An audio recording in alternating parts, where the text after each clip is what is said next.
What's up guys, Zac Perna here, and on today's video I talk to you about how I got the enter score that I did in high school, as well as getting the best shape of my life. Let's do it.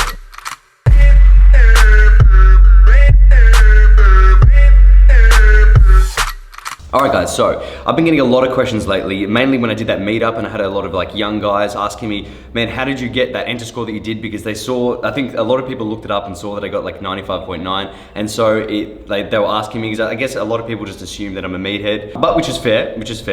But surprisingly I got a lot of questions. So if you're thinking who's this vlog now just telling us about, bragging about his enter score, it's really I couldn't care less now, because I worked hard to get it, I got it, and then now I don't even use it now. But I may as well share with you guys and give you, and it also has a bit of credibility too. But I'd like to share, how I got there and what I did. So the first half of the video is going to be more how I incorporated fitness as well. So tips for you guys in terms of looking after yourself, fitness and health. And then the second part is going to be actual study tips, because I think I did a few things differently that not many people did. Anyway, if you are new to this channel too, guys, hit that subscribe button now. I'm gonna give you a minute. I'll let you get there.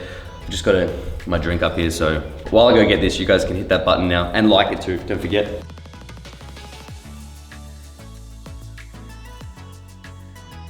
Done? Sick. Okay, so let's get straight into it, guys. So the number one tip I have for you guys, if you're in high school, going into year 12, or you're starting year 11, and you think, how am I gonna manage fitness as well as these goals now, because it's gonna be a lot of work. My number one tip is to put your health first, guys. This is physical and mental. So for me, a lot of people said, how did you still train throughout high school? And it's I've said this a million times, it is only an hour of your day, at most 2 hours with travel time and everything, to get in there, get it done. And as a result, you feel so much better. So I would get massive endorphin rush just from training, and then that way I would study so much better. I'd be a happier person. I know for me, if I stopped training, I stopped dieting, and I stopped caring about that side of things, I would feel like a loser. And even though I'm hitting the books, I wouldn't be working as hard, and I'd feel like I'm dropping the ball a little bit. So I had higher expectations for myself. I thought, not only am I gonna try to do as well as I can in school, but I'm gonna try to do as well as I can in every other aspect. So my fitness goals came first. So honestly, I would prioritize the gym more than anything. So sometimes I train in the morning, I did that for a little bit, but what really worked for me was I'd go to school, I'd do all this work hard to do at school, and I'd really look forward to going to the gym. It was a bit of a release. After school, straight to the gym, smash out a workout, and by the time I got home, I was in the best mood. I was reset, and I was ready to work. I actually felt like doing work.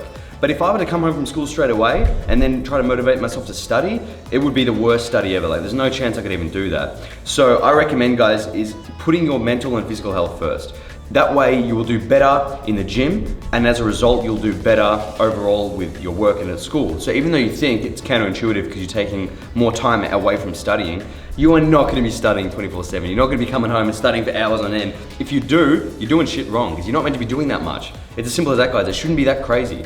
You guys need to work smart. We'll talk about this later, but an hour of your day dedicated to yourself and your mental and physical health will actually have a lot of payoff. It will have a lot of payoff in the future. So don't let that down, guys. That's just an excuse and a cop-out saying, I don't have time to go to gym, or I can't, you definitely can get it done. You'll feel so much better. And if you're like me, you'll feel better about everything. You're more confident, and you'll want to smash every other aspect too. On training times, train when it's convenient for you. So like I said, I dabbled with morning sessions before school, but then I found that I'd get home and I'd be too tired and I wouldn't really be motivated to study. So what worked for me was straight after school, catching the bus to the gym right after school, smashing a workout, and then coming home and then doing the study. So really just train when it's convenient for you guys. I'm not going to tell you the perfect way. There is no perfect time to train, but just do it when it's convenient. Now, number 3, this is very important. This is prepare your meals every 3 days. So if you want to prepare them on a Sunday for 5 days, you can, but you're gonna have to freeze some. So I would refrigerate 3 days, and then you can freeze the rest. But I mean, who likes to eat frozen veggies? Fuck that. That's eating, when you're thawing out that broccoli, that frozen chicken and broccoli, and you're thawing it out, you're going, life pretty much sucks at this point. So I recommend cooking your food fresh every 3 days. So what I would do is on a Sunday night, I do a big meal prep for Monday, Tuesday, Wednesday, and on a Wednesday, I do a big meal prep for the Thursday and Friday. It's just a small one. And that way, all your meals are fresh, they're done, you don't have to think about it, you don't have to dedicate any more time to going shopping or cooking. You've got that down pat, and you'll save hours as well, guys. So you'll save a lot of time. And then the next thing I want to talk about too is moving more into the work side of things, is to work smart, guys. There is so much misinformation when I guess kids are learning how to study. Nobody really gives you any solid advice when it comes to how you learn, and it's crucial that you guys figure out what works for you. So lucky for me, I tried to do well from year 7 onwards. So I didn't just like bludge on my way until year 11 and then just try to pull my head in the last bit, which you can do. But for me, I tried to work hard from an early age. So I was lucky to know how to study for my head, for my brain. I knew what techniques to use, how I could do well in exams. I had a little formula down pat that I would work on, and it worked for me. So I figured that out early. So I recommend you guys, if you don't know what works for you yet, figure it out, try a few different things. And I'm gonna tell you what I did as well, so you guys can try that by all means. But my point here is that work smart, don't just work hard. Because anybody can go home and study for 6 hours and learn nothing. The potato probably could. It doesn't matter how many hours you're putting in, guys. If you're putting it in the wrong areas, you're getting 10% back, as opposed you could be putting in a quarter of the time and getting so much more back. So that's the thing, is that it doesn't matter, don't clock up your hours, just think about tasks.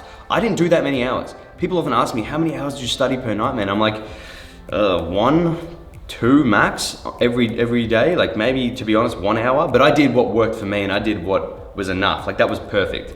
So I didn't need to go crazy with all these hours. So I knew a lot of guys that really struggled at school and they put in hard work, but they didn't do it in the right areas. Whereas for me, my work would be very efficient. So I would get more out of what I put in. Okay, so this is very specific as well. If you are eligible in year 11 to do a unit 3 and 4 subject, like a year 12 subject, then do it. So when I was in year 10, I did 1 and 2 psychology.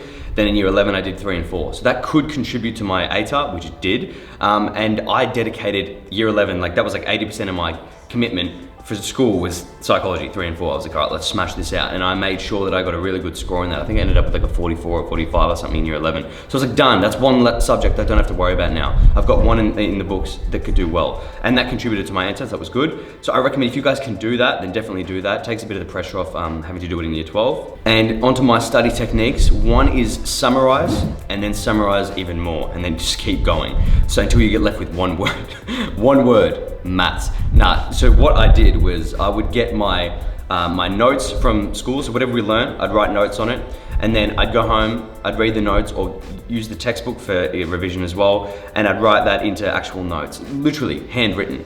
And then, especially for revision, and then I would handwrite those notes even further into less. It'd summarize those summary points, and then at the end I'd have a page of notes, and you can like learn that very quickly. I found for me the repetition of writing, that's what enabled me to actually retain it in memory, is just the repetition. For example, exam revision. I would get the textbook, I'd look at the chapter, I'd say, okay, what are we dealing with here? I'd summarize the chapter, just as long as it took. And then you're left with a few pages. You got a fair few pages here. Then summarize those pages again. And then you're left with, yeah, like I said, 1 or 2 little pages, easy. Do that after every class or after every like little chapter that you guys do, whatever you're learning. And if you're doing maths, very important, not only you summarize with your notes, but then you use those notes and do practice questions. That's it. That's really it. I did 2 math subjects, and so I would write down my notes for the day that we learned in class, and then I'd go home and I'd practice what I learned using those notes and reinforce it. And that's literally all I had to do for maths. I made sure that if I got them wrong, I'd figure out why and get it right, and that's literally it. The next tip is to use your teachers. Like, be a pest. Seriously, they are a good resource. A lot of people don't use them. Like, that's their job there to help you. So don't just think, oh, I feel bad asking or something. Like, I was in year 12, I was a piece of shit to my teachers, like in a good way. Like, I was respectful, but like I was constantly breaking their balls. I'd be like, okay, how about this? And I'd always hang back, ask questions. If I didn't get something, I would make sure that I asked every single possible question to get that answer back. And I would just keep asking, like, be known for that person who breaks their balls and always asks questions, because I'm telling you guys, it will pay off. If you're constantly getting feedback from them, you're getting more attention, they'll want to see you do better as well. So whether it's a psychological thing, they'll actually want to see you do better, and they'll take more care. And you know, they're thinking this guy actually really cares about what he's doing, or girl. You know, so they'll want to pay more attention to you as well. So really, guys, ask them a bunch of questions and just break their balls. Literally, get your teachers nuts, put them in a vice, and just crank that bitch until they scream. And that's how you get good results, guys. Nah, don't do that, really. If you miss that sarcasm, please don't do that. Okay, next tip, this is very important. This is for revision for exams. Practice exams. Now this is where you really clock them up. So I know I said before, don't just clock up hours, but here, clock up practice exams. So I remember for psychology in year 11, I was like, I set a goal for myself. I'm like, I'm gonna do every single practice exam available to me, every single one. And I'd go through them. I'd do the first 1 or 2 with my notes, maybe the first 2 with notes, and then from then on, no notes. And then I'd do one, and then I'd correct it, see where I went wrong, and then you never make that mistake again. And if you do make that mistake again, you can chop off one finger, and it's very easy. It's a good way of learning, guys. So that's one thing that I like to do. But seriously, I did about 20 or 30 practice exams, I think, for psychology, maybe 30, I lost count. They were just stacked papers, and I just smashed them out. And literally, when I got to the exam, I knew what was coming. I'd done 30 of these previous papers, and I'd got 90 to 95 on every one, so I was pretty confident. I was only dropping a couple of marks. So it's not like I went in there thinking, oh, how's this exam gonna be? I knew exactly how it was gonna be. And it was like every other exam I did. So really, guys, the key to exam prep, 100% key, is practice exams. Do as many as you possibly can. Now, final tip is to enjoy life. So it's very easy once you're in the thick of it. When you're in year 12, everything's like, feels like it's very overwhelming, and that's all that matters. And this enter score is gonna dictate this and that. It's like, I know that feeling, I've been there before. And I can tell you guys now that it isn't everything at all. It's just this mind, it can make life a little bit easier for you if you know your exact path. But I didn't know what I wanted to do. I knew a course that I wanted to get into, which was Melbourne. I knew that, but otherwise I didn't know what I wanted to do. So that was my goal. I was trying to get there, and at times it was stressful, and it did feel like it was all that mattered. And I'm lucky that I did do well, because if I didn't do well, it could have been a bit of a, it would have been pretty hard to get through that, because I built it up so much. But now, years later, I can see that it really isn't everything. I mean, I don't even think I don't think that's contributed to any of my success today. I mean, in terms of like the score itself, the study habits and work habits definitely, but in terms of that score, it means nothing. I mean, what am I gonna do? Just go to some guy down the street and say, hey, I got 96 in my enter, respect me. It's like, it hasn't even, it contributed to my success really. So Joel, like, he could have done better, but he just had fun and was like a bit of a pest to the teachers. So he didn't do very well at school, and he came out and opened his own business. He's got a framing company now, and he's pretty successful with that as well. And I guess he was stressed as well at one point, because he thought, well, I didn't do very well, what am I gonna do? And he went to go to uni for a little bit, and he did a business course, and he thought, this isn't what I wanna do. So then he dropped out of that, and he did his apprenticeship, and he smashed it. And he's like one of the hardest working people I've seen.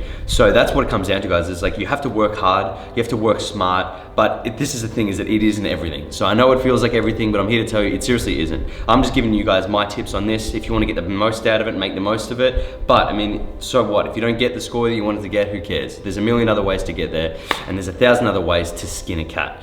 I can demonstrate that in the next tutorial if you guys want, but otherwise, that is it from me. If you guys enjoyed this video, hit me with some comments, some lovely comments, like the video, and subscribe to the channel. And otherwise, that is it. You guys know what to do. Stay massive. I got a fresh cut in the denims, all these sexy jeans in my section, and slide into your DMs in the PM and the AM. Then I slide into your feelings when you see just what I'm saying.